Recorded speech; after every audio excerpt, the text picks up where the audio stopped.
commencé boobu ba léegi ci loolu la ñu fonctionner yéen ngeen ñëw ne du ngeen waxtaan ak kenn vous allez forcer les choses on est là pour faire face amul luñ ci ragal amul luñ ci tiit je vous remercie monsieur le président. Merci. Malick Diop suivi de Moussa Diakhaté.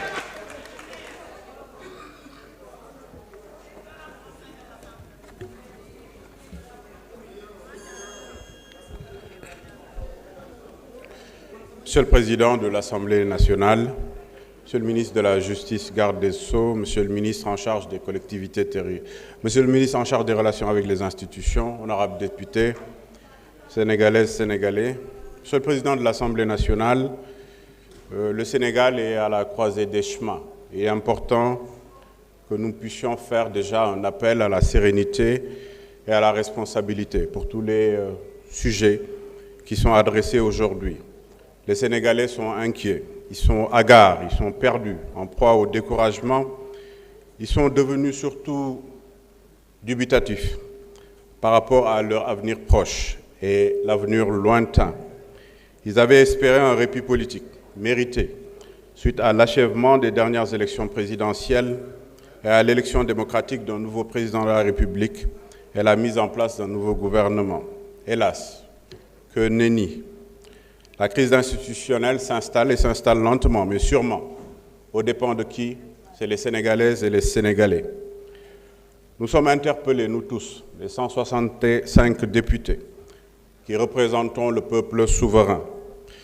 Il se pose ici le vrai problème de la crédibilité des hommes politiques, où l'évocation même du concept député devient connotée. Pour paraphraser mon ami le professeur Bouna Mohamed Seck, la crise institutionnelle, de quoi s'agit-il? Les prémices ont été ressenties lors des entrechats entre l'exécutif et le législatif, avec comme conséquence la non-tenue de la déclaration de politique générale. Ainsi, nous avions en son temps demandé au président de l'Assemblée nationale, et je le félicite ici présent, qu'il prenne la tâche du chef de l'État, afin de trouver une solution de sortie de crise, ce qui a motivé naturellement la première session extraordinaire. Avec cette nouvelle loi sur notre table, nous sommes à nouveau dans l'impasse. C'est pourquoi j'interpelle le président de la République, le chef de l'État, mais également j'interpelle le président de l'Assemblée nationale. Initiez une rencontre entre vous pour régler les problèmes majeurs qui sont en train de gangréner le problème de l'État du Sénégal. De quoi s'agit-il? Il s'agit, de l'exécution budgétaire actuelle qui se déroule suite à une mise en place d'un nouveau gouvernement et qui doit nécessairement s'adosser au vote d'une loi de finances rectificative. C'est important pour les Sénégalaises et les Sénégalais. Celle-ci doit passer par l'Assemblée nationale et nous devons tout faire pour être en règle avec les finances publiques. Si les élections législatives doivent se tenir en 2024, il faudra voter un budget y afférent dans la loi de finances rectificative. Celui-ci n'est pas prévu dans la loi de finances 2024. Il n'y a pas de budget pour les élections législatives. La loi de finances initiale 2024 également doit être votée. 2025 doit être votée en 2024. C'est des questions qui doivent être adressées, résolues et rapidement résolues. S'agissant de la rationalisation des dépenses publiques, nous sommes pour la rationalisation. Cependant, il est important que dans les finances publiques, on puisse avoir un premier élément, la stratégie, la vision. Cela passe par quoi? Cela passe par la déclaration de politique générale du Premier ministre. Il est important, suite à cette déclaration de politique générale, qu'on puisse adresser un problème important, la rationalisation. Il s'agit de deux éléments, l'investissement et également tout ce qui tourne autour du fonctionnement. Le fonctionnement ne doit pas aller vers le fonctionnement, mais le fonctionnement doit aller vers l'investissement. Pour cela, il faut qu'il y ait une vision claire et seule la déclaration de politique générale peut régler ce problème. L'HCCT 16, il faut en discuter, mais c'est des sujets importants parce que le Haut Conseil des collectivités locales, je ne parle pas de territoriales, c'était les assises nationales. Le 16, c'était naturellement le système des Nations Unies. Il faut en discuter, trouver des solutions majeures et pour pouvoir réduire naturellement le fonctionnement. Mesdames et messieurs, mes chers compatriotes, Je vous invite à réfléchir cette assertion. L'abîme de l'éternité nous hante. Nos actes retentiront-ils à travers les siècles? Les inconnus entendront-ils notre nom bien après notre mort et se demanderont-ils qui l'on était, si l'on se battait pas avec bravoure pour notre pays, si l'on aimait notre nation avec fougue? Je vous remercie. Vive le Sénégal. Merci, chers collègues. Moussa Diakhaté, vous avez la parole suivie de Ami Yaya Diallo.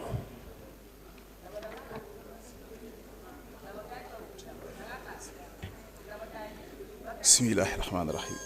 Monsieur le Président, Messieurs les ministres et accompagnants, honorables députés. Monsieur le ministre, j'aimerais emprunter une citation de Saint-Exupéry. Dans un combat, le sens l'emporte plus sur la finalité. Et je m'adresse à des hommes de procédure. Vous êtes d'accord avec moi que quelqu'un peut avoir la vérité dans un procès et par la procédure qu'il perde en procès. C'est pour revenir sur la forme. Ce qui s'est passé sur ce projet de loi est un précédent dangereux. Pour rester dans l'équilibre des forces, nous avons besoin que nos institutions se traitent à égale dignité. Ce qui n'est pas le cas avec le président de la République actuellement élu. C'est dommage. Oui, il a la possibilité. Oui, il peut dissoudre. Le président Abdoulaye Wade élu a dissous des institutions, en a remis d'autres. Le président Macky Sall élu a dissous des institutions, en a remis d'autres. On pourrait les comprendre parce qu'ils partagent ce fameux système. Pour quelqu'un qui nous a vendu la rupture, je m'attendrais à mieux et plus. Il a fait pire. Il a dissous des institutions qui ont été votées au référendum. Et le problème que nous devons tous nous poser, c'est la durabilité de nos institutions, qui sont au gré, aux humeurs de nos présidents. Si nous voulons aller de l'avant, nous devrons réfléchir pour mettre sur pied des structures qui vont durer et qui vont dépasser nos présidents. Et pour ça, il nous faut entamer un dialogue sincère, véritable et élargi autour de tous les Sénégalais. Ce n'est pas une question de pan, ce n'est pas une question de parti, il s'agit du Sénégal. Malheureusement, ils vont rater le cloche encore une fois. Mais la vérité, c'est qu'ils n'ont jamais voulu que ce projet passe. Hélas, l'homme choisi ne reflète pas ce qu'ils veulent faire. Ils sont en train de bluffer pour perturber l'agenda de l'Assemblée. Ils sont en train de bluffer. Ils n'ont ni les moyens politiques. Ils savent nettement que pour que cette loi passe, il leur faut une majorité. Ils ne l'ont pas. Mais ils sont en train de bluffer parce que les Sénégalais demandent la lumière sur l'ONAS. Les Sénégalais demandent la lumière sur Azer. Aujourd'hui, celui qui est leur mentor, oui, dans un passé récent, avait une popularité qui fascinait et qui façonnait même. Aujourd'hui, ils sont en chute libre parce qu'ils ont promis des choses qu'ils ne sont pas en train de faire. Les xew ba am mooy dañuy naxe li am ba am mooy dañu bëgg a jaxase ñii ak askan wi parce que dañoo diggee lu ñu mënul dañoo diggee luñ dul def. Monsieur le ministre jamono jii ma lay wax ñetti charter agsi nañ yépp ci ay doomu Sénégal di leen delloosi. J'aurais même appris